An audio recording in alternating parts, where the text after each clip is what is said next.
রাষ্ট্রটাকে নতুন করে করতে চাই, এমন একটা বাংলাদেশ আমরা করতে চাই যেই বাংলাদেশে গণতন্ত্র থাকবে, সুবিচার থাকবে, যেই বাংলাদেশে নাগরিক অধিকার থাকবে, হিন্দু মুসলমান বৌদ্ধ খ্রিস্টান সকলকে সাথে নিয়ে নতুন এক বাংলাদেশের যে প্রত্যাশা, সেই প্রত্যাশার সাথে নাগরিকের যত অসুবিধা আছে, নাগরিক বিভিন্ন অফিসগুলোতে গিয়ে যে হয়রানির মধ্যে পড়ে সেগুলোকে দূরীকরণ করে নাগরিক সেবা বৃদ্ধি করে বাংলাদেশকে একটা নাগরিক বান্ধব দেশ হিসেবে গড়ে তোলার যে লড়াই, সে লড়াইয়ের অংশ হিসেবে সামনের স্থানীয় সরকার নির্বাচনে জাতীয় নাগরিক পার্টি অংশগ্রহণ করবে।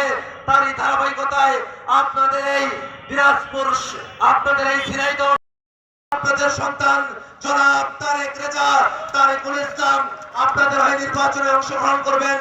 আমরা তাকে আপনাদের কাছে তুলে দিয়ে গেলাম।